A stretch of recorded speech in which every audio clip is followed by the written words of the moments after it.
Todos nos preguntamos en algún momento ¿para qué venía el mundo? ¿Para qué he nacido? ¿Para qué existo? La muerte, el sufrimiento y la culpa, tres cosas de las que no estamos libres. ¿Qué sentido tendría vivir si no existiera la muerte? Si supieras que nunca te vas a morir, harías lo mismo que haces ahora. Muchas veces nosotros le preguntamos a la vida ¿para qué he nacido? En realidad, la vida es la que te pregunta a ti ¿con qué sentido estás dispuesto a vivir? ¿Vos dirías que el sufrimiento, la culpa, la muerte tienen sentido? Has mencionado la triada trágica. Ups. Es porque leíste mi artículo. Bueno, Viktor Frankl, de hecho, menciona o habla acerca de la triada trágica. Triada trágica. Que viene a ser la muerte, el sufrimiento y la culpa, tres cosas de las que no estamos libres. Como que nadie puede... No hay cómo estar libre de la muerte, todos vamos a morir. No hay cómo estar libre del sufrimiento, el sufrimiento es parte de la vida y lo sabemos. No hay cómo estar libre de la culpa porque no somos perfectos y nos equivocamos y esos errores nos generan culpa. Entonces, sí. La pregunta es, ¿hay manera de vivir con sentido o de aproximarte con sentido a estas tres cosas? Por supuesto. De hecho, empezando por la muerte, que es un tema bastante amplio, sí. Era un tema fue el primer tema que yo elegí como tesis. Después fue el sentido de vida. De la muerte me pasé el sentido. Así de radical. Sí. Pero digamos, yo quise investigar sobre la muerte, sobre la aproximación a la muerte, porque justo en ese tiempo había fallecido una persona importante para mí.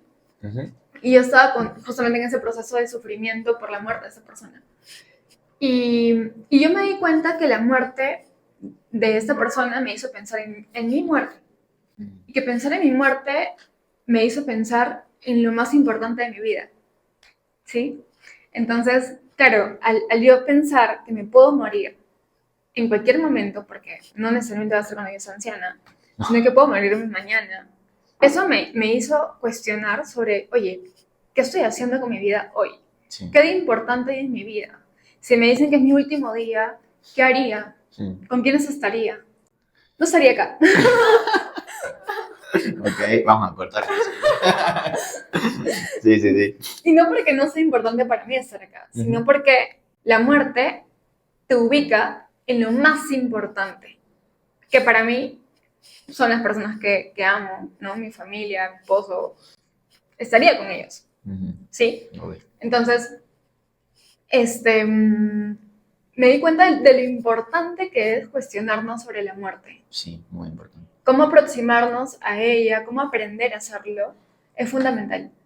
Y claro, la idea no es pensar todo el tiempo en mi muerte, ¿no? Pero creo que el preguntarme cuestionarme sobre ella, sí me permite conectar con lo valioso de mi vida. Y en ese sentido, Viktor Frankl decía, si no existiera la muerte, ¿qué sentido tendría tu vida? ¿Qué sentido tendría vivir si no existiera la muerte? Si supieras que nunca te vas a morir, ¿harías lo mismo que haces ahora? ¿O no existiría el tiempo? Claro, si fuéramos inmortales, como... No habría por qué hacer las cosas hoy. Podrías esperar toda la vida literal para hacer lo que quieres hacer. Pero como sabes que eres limitado y tu vida termina, entonces toca vivir la vida y entonces aprovechar el tiempo, etcétera, etcétera, ¿no? Nuestro tiempo es finito.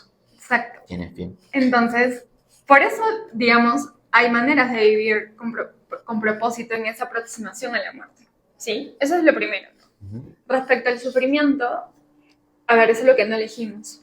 Pero una manera de vivir con sentido es a través de los valores de actitud, que para Viktor Frankl viene a ser como tu forma de respuesta ante esa situación que no has decidido vivir. Por ejemplo, una pandemia, ¿no? En la pandemia hemos visto cómo las personas han respondido de manera distinta. Sí. Algunos, de repente, le han pasado súper mal en el sentido de que de pronto se han deprimido, se han quedado, o otros que de pronto se han quedado, no sé, pues, jugando videojuegos todo el día, que no están bien jugar videojuegos, pero digo, todo el día, no sé, claro. lo cuestiono, sí, pero bueno. Sí. Otros que de pronto han empezado un emprendimiento, vieron que había necesidad en casa y empezaron a vender ciertas cosas, sí. Otros que buscaron ayudar a las personas, otros que empezaron a ayudar por medio de las redes, a comunicar, etcétera, ¿no? Cada uno respondió de manera distinta. Entonces, acá nos damos cuenta como ante la misma situación que nadie eligió vivir, que fue la pandemia, cada persona respondió de manera distinta, algunos con propósito y otros sin propósito, ¿sí? Entonces, La idea no es que, no es pensar que ese sufrimiento tiene sentido, sino que tu respuesta a ese sufrimiento puede tener sentido. Hay personas que, por ejemplo, pasan por un cáncer, ¿no? Es una enfermedad. Una enfermedad no tiene sentido. Es algo que mejor que no exista. Pero si te toca vivir esa enfermedad, ¿cómo estás dispuesto a vivirla? Vemos cómo hay muchas personas con cáncer que a partir de su enfermedad deciden ayudar a otras personas que tienen cáncer, deciden hacer campañas para la prevención del cáncer y se comprometen con eso. Sí. Y hay otras personas que no, Sí. que no responden con sentido a eso que están viviendo. Entonces, si te das cuenta, es como tu actitud, ¿no? O sea, cómo tú respondes ante eso que no decidiste vivir, pero que estás viviendo y de que no estás libre, además, ¿no? Y la culpa, que me encanta porque muchas veces rechazamos la culpa, ¿no? Es como, oye, no sientas culpa. Pero no sé, siento culpa si te toca sentir culpa. Siente culpa. Okay. Está bien que la culpa llegue a ti, que toque tu puerta. Algo que siempre les digo a mis pacientes es que la culpa es como una visitante, ¿no? Toca tu puerta y a veces hay que abrirle y a veces no hay que abrirle. A veces llega para molestarte, para fregarte, para simplemente hacerte sentir culpable de algo que ni siquiera es tu culpa, no es tu responsabilidad, no es algo que tú hayas hecho o que tú hayas generado. Sí. Pero a veces sí hay que abrirle la puerta porque te toca experimentar culpa, porque sí hiciste algo que hizo daño, porque sí hiciste algo que no estuvo bien. Y entonces la culpa es fundamental. Es fundamental que la sientas, que la experimentes. Si yo le he hecho daño a alguien, que llegue la culpa me permite justamente abrirme al cambio, como darme cuenta de lo que he hecho y buscar remediarlo.